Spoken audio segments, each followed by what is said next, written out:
Okay, so looking at these practice questions, starting with number 6, this is AP Calculus AB practice question where a calculator is allowed. That one's Not allowed. Oh, this is not allowed, thank you. That's important. Okay, the first one says to draw a slope field for the differential equation dy over dx equals x times y minus 1. Is that correct? Okay. So, I'm going to draw a coordinate plane. I'm only going to go out 1, 2, 3, 1, 2, 3, 1, 2, 3, 1, 2, 3. But I'll do the slopes in a different color. Probably make a mess, but we'll try. Oh, should we start recording? I think I did. I believe we are. Okay, now, I want to make a little table over here. I'm just going to say at 0, 0, dy over dx is 0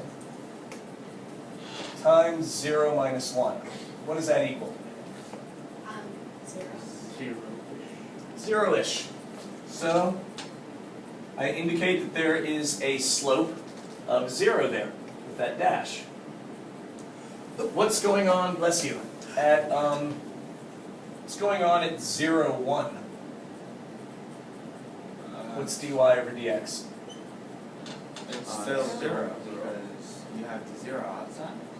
0, and then you get the 1 minus 1. It's 0 times 0. What's 0 going to be when, I'm sorry, what's 0 going to be? I'm giving away the answer. Bless you. Oh God. What is dy over dx going to be whenever x is 0? 0. Yeah. Oh wait, that's whenever, then it would be up and down, not No, wait a minute. whenever x is 0? Whenever x is 0, Yeah, so. the slope will be horizontal. Yeah, but isn't that y equals 0? Yes. Thank you. Good catch. Wait, Mr. Boo? So these are all my horizontal. Yeah. So, but x equals, okay,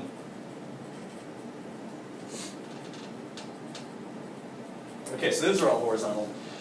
Is it important that we know it's from 0 as, like, they give us inside? Oh, out to 2 and to 3, yes. 0 to 2, okay, so they do give us that. And This then the slope is also 0 at y equals 1 points. So this is 0 to 3, all they care about. And 0 to 2 is all they care about here. So this is the only part they care about. That makes it easier. Tyler, what were you just noticing? That the slope is also 0 whenever y equals 1.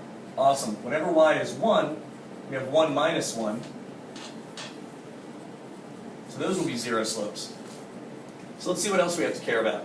We have to care about 0, 1. I was doing it in the wrong place. I was transposing all over the place. Okay. Let's see what's happening at 1, 0. At 1, 0, dy over dx is going to be, yeah, it looks like it's going to be 1 times 0 minus 1. So that's a slope of negative 1, which looks something like that. What's going to happen at 2, 0? Negative 2, so make it twice as much. What's going to happen at 3? Well, we don't have to go to 2, 0. What's going to happen at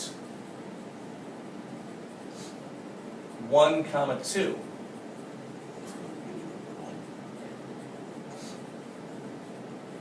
It's going to slope a positive 1. What's going to happen at 1, comma 3? Yeah, it's going to be 1 times 3 minus 1. So that will be a slope of 2. Now we just have to fill in these two, right? Because they just said x 0 to 2, y up to 3. Okay, so what is it going to be at 2, 2? That looks like 2 to me. And 2, I made it look like that. One thing you want to be is consistent. I don't think they're going to, take out a protractor and measure the tangent of the angle to figure it out. But if this is a 2 and this is a 2, they should look the same. And what's going to happen finally at 2, 3? dy over dx will be a slope of 4. And honestly, at 4, you're getting pretty close to looking vertical. You got one slope too many there.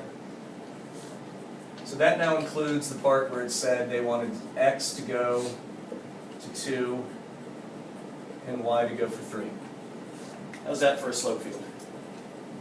When you do it, like, looks simple, like, just Slope fields are, the algebra is certainly not hard. It's almost an algebra 1 review in a way, just do you know what a slope of 1 looks like? Do you know what a slope of 2 looks like? The hard part, which really shows up more like the BC exam, is trying to pick curves that would go from here to here to here. Or maybe from here to here to here. Looks like it might be exponential growth or decay. Let's see what they say about that. Okay. On the slope field drawn in part A, here we go. I just said it was the tricky part. Sketch a solution to the differential equation with the initial condition. B says the initial condition is y of 0 equals 2. So what information is that giving us? When we plug in 0 for y, we get 2. Okay. What point are we starting at? 0. No. Start at what coordinate point? Here's my directions for sketching this. Start at what point? Y of 0 equals 2. This is just sort of like f of x notation. It's a little different. So what point do you think this describes? What does x equal? What does y equal? 0, 2. Yep. So that just says start at 0, 2 and sketch what you think would happen. Wait, so, sorry, to clarify, if the 0 is the x coordinate? This is just like f of x notation, except more annoying. Now, at the point 0, 2, what is the direction of the function passing through this slope field? It's going straight. By straight, you mean horizontal? Yeah. Okay, Tyler's indicating horizontal, so it's going horizontally. What happens to its direction before it gets to 1? It changes. It's, Specifically, You increase it. it's What arcing increases? upward. The slope. the slope. The slope of the tangent lines to the function increase.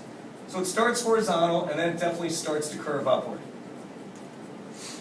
Where do you think it goes from there, based on where it's headed? And then the slope is going to increase even more. Yep. Should be tangent to that red one there, which I didn't do a very good job of drawing. I wonder if this is exponential growth, which would make sense because, remember, a slope field describes a family of functions. Doesn't it look kind of like maybe it's an asymptote? No. Growing up and then maybe exponential growth in the other direction. So there's my sketch. I sketched my slope field, and I sketched my curve through it. Any questions on how I did that? No. Okay. I'm going to do C over there where I started that little table. Can I erase this information? So Yeah. have we solved it? Oh, no, that was sketch. That's C. Now C says, solve this thing. So dy over dx equals, With the initial condition of y is 0. Very y of 0 equals which? negative. Okay. Solving a differential equation. Get all the y's on one side, get all the x's on the other. Looks to me if I divide both sides by y minus 1, I get that. If I multiply both sides by dx, I'm going to get that. Did I rearrange everything well? Yeah. Okay. From here, the key to solving a differential equation is to get rid of the differentials. How do you make dy's and dx's disappear? Anti-derived. Anti-derive. Let's do some integrating. dy over y minus 1, what's that? The natural log of y. Awesome. Do I need to write the plus c here? No, because we know it's Well, where am I? equal. I'm going to write the plus c over here on the other side. And it'll take care of both plus c's. Anti-derive x for me. 1/2 shells on this. And here's where I'm going to write the one big plus c that takes care of both. Now that is a solution. Do you think that's the one they want? Not yet. Nope, not at all. We did this earlier in the year, but how do I get rid of a natural log?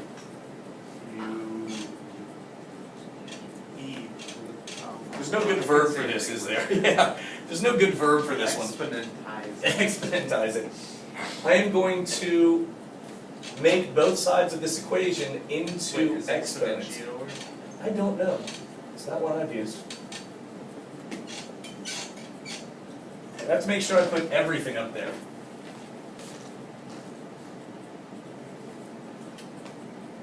You guys good with that? I'm going to have to run out of space, and I'm not well set up to pivot to the other board, so I will have to erase something. I'd like to leave the drawing up for another moment, but maybe I can't. All right, I'm going to have to erase all this. I can get a freeze frame later if I want it, but thank you.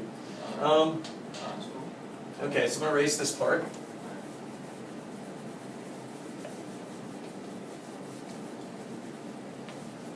Since I got my, since I upgraded, I don't have a good tripod case. All right, so going from this step over here, e to the natural log of anything becomes that thing. I'm not going to get into the details on why we can go ahead and ignore the absolute value signs for now, but I am going to switch to a darker marker. My markers are dying.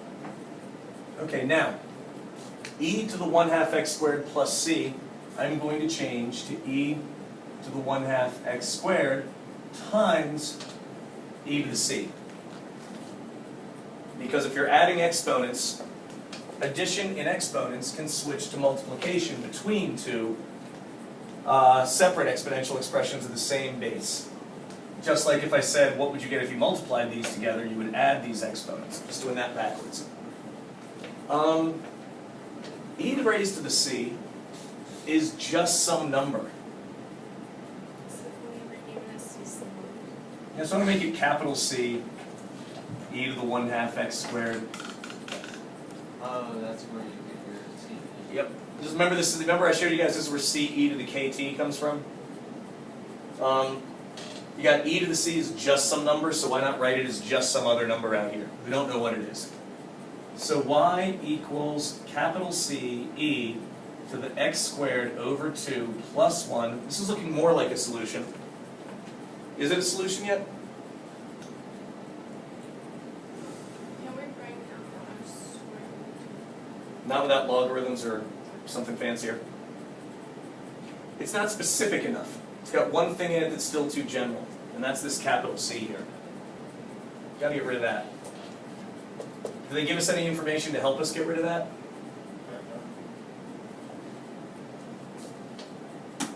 What about that there? What point does this pass through? Okay, if this passes through the point 0, -1, I can put -1 in for y. I can put 0 in for x. Do you think I can solve this for c now? Yeah. Oh yeah, because we can't, because then our, It's Because just wait, C no, is we can't, 1 because- over E. you'll, Oh, Oh, no. wait, what am I thinking? no, it's not don't know. over E. What's anything raised to, okay, 0 squared is 0, right? Divided by 2 is still 0. What's anything raised to the 0 power? 1. 1. 1 times anything is itself. Think I can solve this? Oh, C is -2. Yep. So the solution to this differential equation is y equals -2 e to the -x squared over 2 plus 1. We didn't spend as much time on this as I would have liked, but that's why we'll practice some more problems like this. Now I'm checking. Slope fields and differential equations is one of the last things we talked about, and I didn't have much of a test on it, as I recall. I think we did. I knew we had to start reviewing, and I figured I'd hit it now. Any questions on this, though? Is anything here totally new? But are you being asked to put it together in new and exciting ways? Okay. Now I'm talking.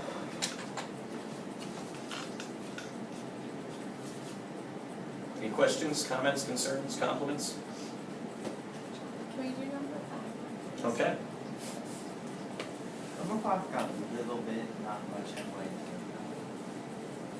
I thought- either I thought hate the 4 was problem, fun. like, I think I got it, or I didn't get it.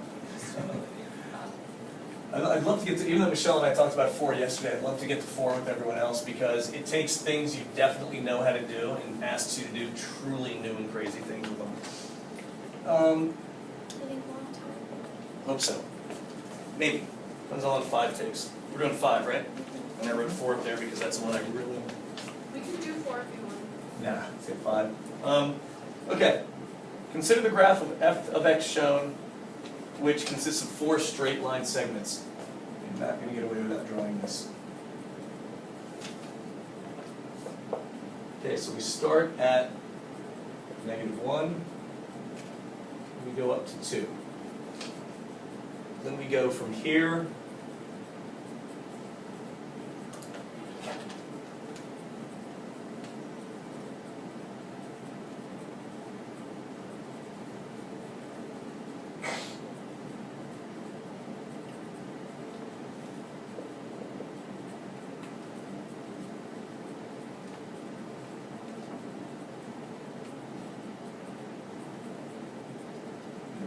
So just make sure to label these points because my drawing certainly isn't perfect. This is -1, 0. Double check we don't do anything backwards again. This is 0, 2. This is 2, 3. This is 4, -1. 5, 0. Take a look at your own sheets. Tell me. They have 3.5, 0, 3. What do they got? That point, maybe I just drew it. I just drew it. Okay. All right. Now, then they tell us that h of x is the integral from 0 to t, No, from 1 to 2. from 1 to x actually is what they say. Should have known that because it has to be the same here. Of f of t dt, or this function drawn. So they're talking about the First round of each of So they're talking about accumulating area as you go. For a second I thought this was fundamental theorem and they're putting something there. Okay. A says find h of 2 first, right? Okay. So what is the integral from 1 to 2 of f of t dt of this function? It's from. It's like you have to do the trapezoid, area of the trapezoid. Yeah, that looks like a trapezoid, right? Yes. Its shape is, there's no calculus really good way to do this. I mean, this is calculus, but it's numerical. Okay, so you have to be able to find out what h of 1 is. H of 2 looks pretty obvious, so they give us 2, 3. So that's a height of 3, that's a side of 1. What's this height? We did a midpoint, It's like we got like 5. 2.5. Yeah, you know, it's a slope of rise over run is 1 over 2, right? So this is definitely going to be right in the middle. They say it's linear. So you're looking at 1, comma 2.5.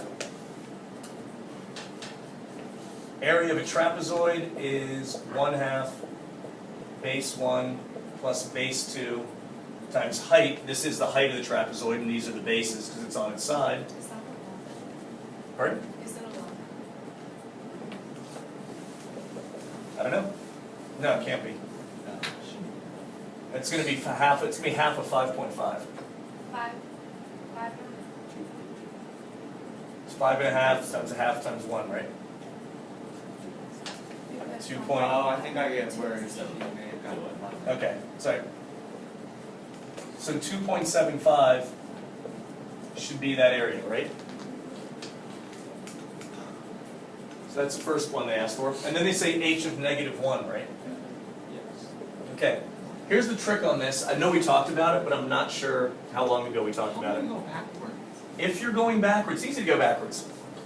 The integral Do you from... reverse the whole, like, We talked about this. Oh, you just put the negative. Yeah, if you're going to the, moving to the right with integration is accumulating positive area if you're above the x-axis and negative area if you're below, correct? So moving to the left is losing area if it's above the x-axis and gaining it if it's below. It's like going back in time, yeah, so since this is all above the x-axis, I would expect the integral from -1 to 1 to be positive. So from 1 to -1, we're going to talk about how much area you had gained. You're going to lose it. You're going back in time almost. So it's just going to be the numerical opposite of whatever it would be in the direction we're used to, from -1 to 1. We talked about that. We have perhaps not talked about that recently, but I know we did that in the fall. Looks like we're looking at a triangle from -1 to 0. 1, 2.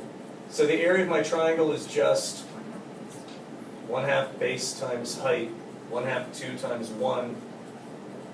So that's 1. And then we have like a trapezoid. Another trapezoid. And this one goes from 2 to 2.5.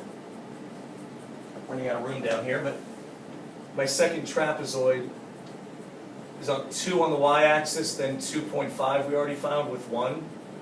So that's 4.5, and half of that times 1, I'm getting 2.25 for the trapezoid. Add these up, make them negative. Yeah, so apologize for my board use here, but h of -1 is -3.25. I agree with Dale.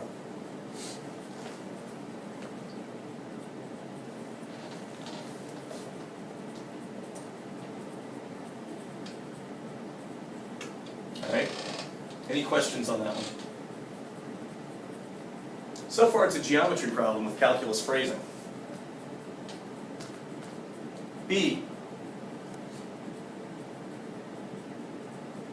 This is a tricky one. I may want to check the books. I don't like this phrasing. Let me know when I can erase A. Yeah, we're now gonna. Good with A? All right. You would be proud of me if you were All right. Take a look at this. I'm good with erasing that? Okay. On what interval? I'm going to check their answer on this because this phrasing is bothering me, actually.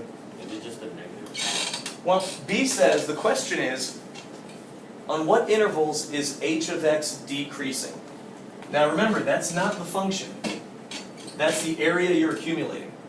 So, one obvious interval is here to here, because you're losing. So 2 to 5. If we're looking at f of x, Not 2 to 5. You're actually, the graph we're given is f. right, but they're asking about on what intervals is h of x Yeah. increasing. So Daryl, you said 2 to 5 because that makes sense looking at this is f of t, I should have labeled it. But they're asking about h of x decreasing. Are you still gaining area as you go from 2 on? Yeah, you Yes, then h of x, which describes the area accumulation, is increasing. Okay, so h of x is still going up for here. You're getting less. Remember, this is like that example I said where I give you $1, then I give you 50 cents, then I give you a quarter. I'm giving you less each time, but you're still getting something. But is it still decreasing though? Yeah. No? I Yes. understand what you're saying, how you're still getting something, but you're getting less of it. But your number is The number is increasing. H of x represents like the money in the bank. Your Like, total of increase. Okay, I understand that, but Right. yeah. so if I give you a piggy bank, and I give you $1, all right, And then you give me and then I like give you 50 cents, and then I give you 25 cents, is the amount in your piggy bank still increasing? Yes, but Is the rate of increase decreasing? yes. Yes, and this is the rate. Can you, The area underneath is the actual. okay, so then it'd be like 3.5. Right. Remember when I said, you guys were getting pretty good at the velocity. If you're looking at velocity, the area under it is the position you're accumulating, right? Well, if you're looking at any rate, if your function represents any rate at all, then your area does represent amount. If that rate is a velocity, then your amount is position. if this rate is money I'm handing you. I'm handing you less money, but your amount of money in your piggy bank is still going up. And we're staring at a rate, and its integral is an amount. That's what these accumulation functions are about. So it's definitely decreasing. What is this intercept? Because I don't think it's, is it, I think it might be 3.5. did you figure it out what it had to be? Is it 3.5? Yes. What's the slope from here to here? So 3 minus 1 is 1. And then 3 minus divided by 2. divided by 4 minus 2 minus 2. 4, right? Oh, wait, negative 4, negative 2. So I'm looking at a slope of negative 2. So I go down from 3 to negative 1, that's going down 4. So I'm going to go down 2, over 1, down 2. Yeah, that will hit right in the middle. But do something to double check. So that's 1, 2, 3. That is an intercept of 3.5. So I would say it's definitely decreasing from 3.5 to, Don't include the 3.5. thank you, it's not, yes, to 5. Now, here's where I'm going to check something. You start at 1, right? Yes. If you move to the right, it's very intuitive. Above is positive, below is negative. If you move to the left, isn't it counterintuitive? It's counterintuitive from here.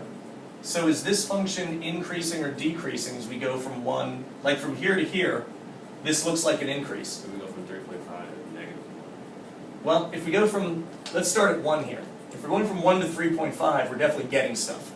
Yes. If we go from negative 1 to 1, we're definitely getting stuff. But this means to always start at 1.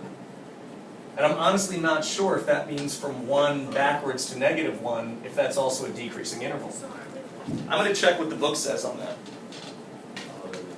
And then that's an interesting kind of, I think I'm giving myself an unnecessary headache, but I'm going to check on this. It's something to think about. So it's all. I think that integral is also. Yeah, but I'm not used to writing intervals backwards, so I'm not. So how they, what do they want? Usually enjoy these. For it to be. Yeah. Volume of the cylinder, no. Decreasing.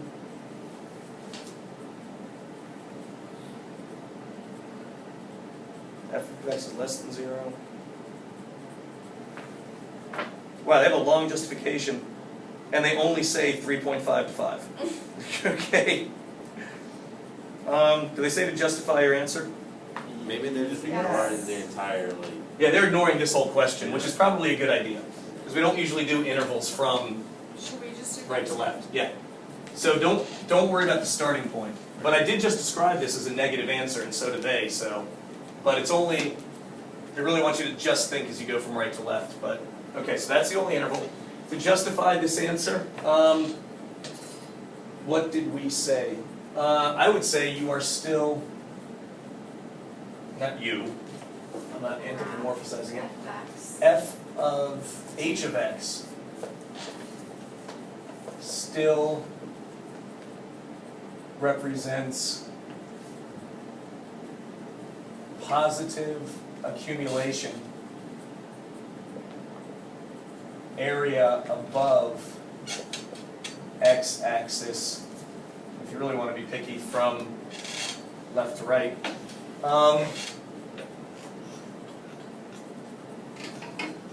From 1 to 3.5.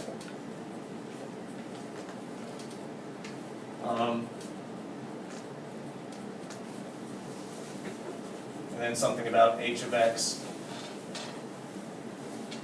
represents negative accumulation when f of t goes below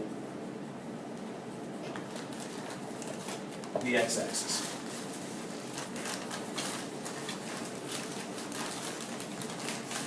Probably a little more justification than you might need. But any questions on that? Don't really want you to write an essay, but and don't start writing if you think you're just writing to write. This isn't like a middle school history class where BSing will get you any points. If you start wandering into bad areas, they will simply stop reading and probably not give you any credit. So just Say it and move on. All right, what are the critical values of h? Critical values. H is pretty much Values of derivative an of zero. antiderivative. H is an antiderivative, and how do you usually find critical values? When values of When the derivative is zero. Zeros or asymptotes or other non-existent points in the first derivative. Anything fun and interesting going on in the first derivative? H of x is an integral. Derive that. So this should be the derivative of h of x, right? So when does f of t equal 0? at 3.5, after 5. I'm not happy with any of my markers today. What about -1? Yes. T equals -1 or x, I'm not sure which matters. T equals 3.5. Yeah. That's when a value, and you just justify by stating it's when values of the derivative are zero. Right. Find the critical values of h, so justify it. Yeah, to justify the answer, I would say that probably the fastest way to say it is Since f of t is h prime of x equals f of t, and so, and critical points, are zeros of t. I would say that h prime of x, just to show you really no critical points always mean derivative, but I think f of t would probably be fine. But that's closer to the definition of critical. Oh, yeah, that definitely. Don't they already know, like, do we have to state it that h prime of x equals f of t? I would. Sometimes, I've read that sometimes the people scoring the AP exams are told to look for specific things. And remember, they're scanning a lot of these in a hurry. So I don't know this for any sort of fact, but if they're told to look for a statement like this somewhere, and they don't see it, That's given to us, so why would we like, well, this is given. and And they really want to know, they would want to see that you know that if you derive an antiderivative, you get. To say it cancels out is a little bit complicated. Remember we talked about how if this is anything other than x, if this is x squared, you get into the chain rule and stuff. But no, I would put it in there. That's the sort of thing that, from what I've read, you don't want your scorer to wonder if you really know it for the right reason. oh, right. Because sometimes they are told to look for a very specific thing, just for purposes of time and efficiency and grading, if nothing else, you know? So yeah, definitely say that. Look for excuses to say things like that as efficiently as possible. Make it easy on your grader. All right, I'm going to erase B to go into D. Yes.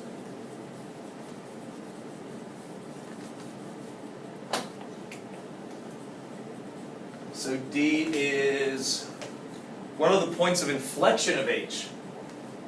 What are the points of They said inflection of H? there's Pardon? There are no POIs. No, I'd say 2, 3, and 4. But here's right. Okay, let's think a minute here. Points of inflection, our big hints are when they happen when the original function switches from smiling to frowning, from concave up to concave down, right? Right. So on a point of inflection, h of x would go from smiling to frowning. They have to do it smoothly. It can't be an asymptote or anything crazy there. That means h double prime of x, which would be f prime of t, equals 0, and there's a sign change. Okay? We're looking at f of t. Problem with linear segments is, this is a piecewise function. What is the derivative of f of t? Tell me something about f prime of t on this segment. F prime is the derivative. It's. Actually, I'm going to go a step further. Hang on. I'm going to do a quick graph of f prime of t. And this is a totally fair thing for me to ask of you, although you probably don't think so right now.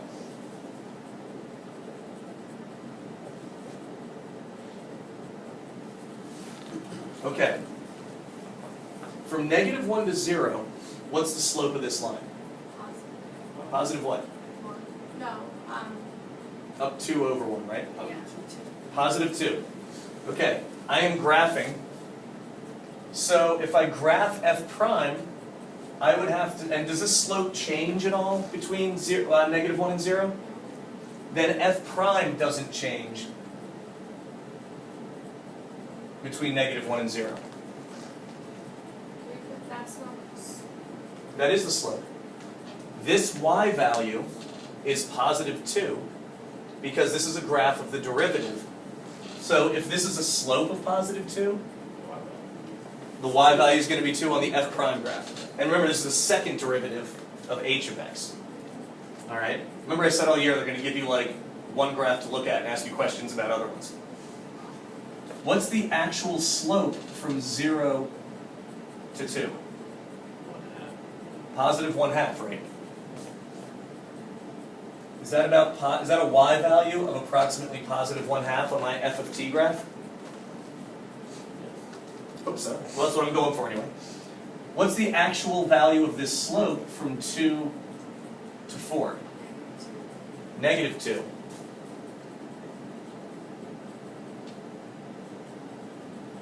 What's the actual value of this slope it looks like from 4 to 5?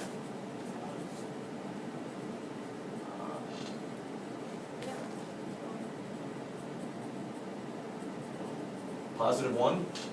Is that what it looks like? 7 minus 1 is 1, and then 5 minus 4 is 1, so 1 divided by 1 is 1. I'm more geometric. I'm just thinking you go up 1 over 1. Yeah, it's on there on that one. Oh, Um, I don't even know how to do that. Okay. So when does now that's the first derivative of f, which means it's the second derivative of x. So when does the original function switch from smiling to frowning, passing through 0? When does this? 2. Well, when does this switch from positive to negative, passing through 0? It doesn't. Does this thing ever actually equal 0? Okay, that's the other thing about a point of inflection. A point of inflection is two things. You have to find the second derivative equal to 0, and it has to switch from positive to negative. So does this graph switch from smiling to frowning? Yeah, it does, actually. 0, 2. This definitely means, yeah, this right here definitely means h of x is concave up. Okay? And this down here definitely means h of x is concave down, or frowning. But is there a single point where it switches? It's probably continuous. See, I don't know that I think 2 and 4 are points of inflection, because they don't equal 0. But I'm going to see what the book says. Let's see if I've...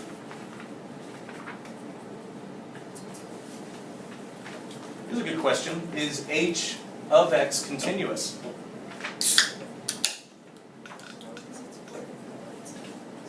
Well, you can draw it without to your pencil. Well, is h of x going to be continuous then? Pardon? Yeah. I think h of x will be continuous. It's going to start at some value, it's going to get stuff added to it, it's going to get stuff taken away from it. Let's see.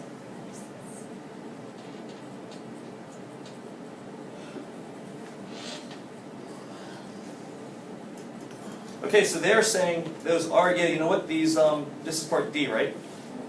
So, I was misspeaking a tiny bit. It never passes through 0, but it does line up. These are going to be points of inflection, they're saying. Because here's what's happening. H prime, this is H prime of x, this is f of t, right? Okay. It does go from smiling, and it can be undefined as well. This is not my clearest answer, I apologize. I'm trying to get you guys to think about this a bit. But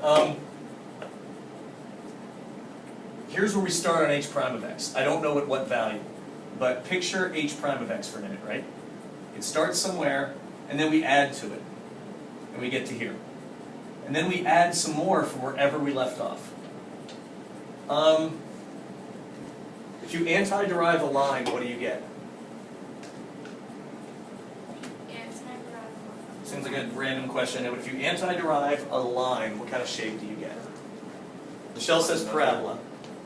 No, antiderive, you just get a, No, you're deriving. If you derive a line, you get a constant. oh, But okay. if you antiderive something with x, you get something with x squared, right? Oh, yeah. Okay. So I'll stick there. Alright, stick with your original answer, you were good.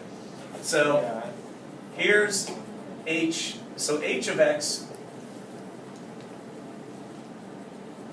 looks from here to here, I don't know where it starts, so I'm just picking a random point. It looks like some kind of increasing parabola until you get to 0. Is it getting area faster or slower here or here? Slower at the higher. Yes, that's- from you said that -1 to correctly. 0, I think there's a greater rate of increase. Yes, there's a greater rate of accumulated area. Excellent. You said it much better than I asked the question, so thank you for following me. If the slope changes, this means if the slope goes down, that means you're getting less area.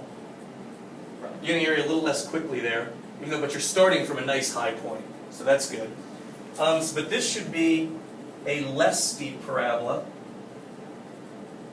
so it's smiling. Then what happens at 2? It's smiling still. You're still gaining area, but you're gaining it less quickly, right? You're getting 50 cents, then a quarter, then a dime, then a penny. The parabola is still going up, but now it's frowning.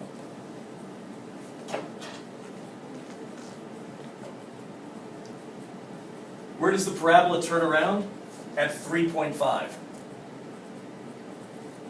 Where the derivative hits a 0, and then it goes down until 4, and it starts smiling again from 4 to 5.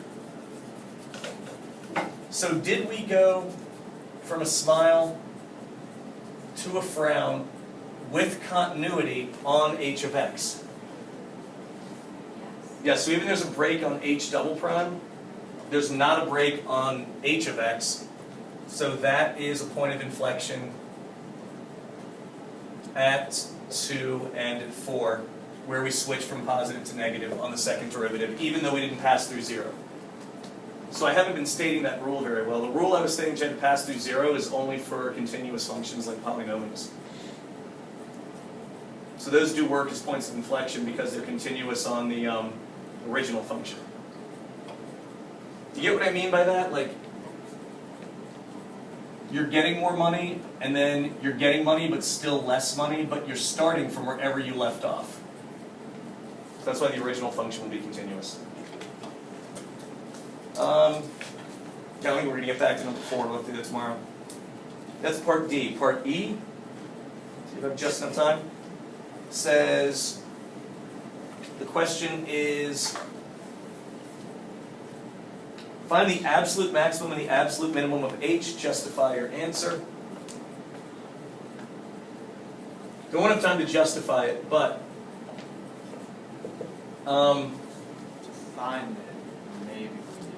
well, I know it occurs, I know here is a maximum because I'm here, right? Right. And remember, each area is like money added to the piggy bank, all the positive area. Oh, we're starting from 1. And from here, we're gaining area until we get to here. So I know 3.5 is higher than 1. Then I know I go down from there and lose some area.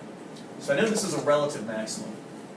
And I'm pretty sure it's an absolute maximum as well. I've got more positive area than I had over here, plus this is as good as my starting point.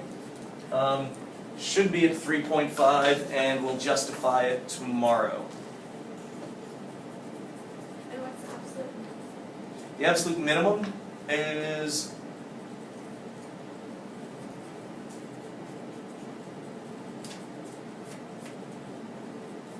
well, the absolute, we're going to have to compare it. What you're going to have to do is, well, here's the question. That's not the absolute maximum. Okay? This is a relative one. Now, the next thing we're going to have to compare is this, and we'll do that tomorrow. Okay? We'll pick up from there. All right? So, try and answer E on your own tomorrow. Think about amounts getting added to and taken away from some arbitrary point, positive and negative area. We'll pick up from there. All right.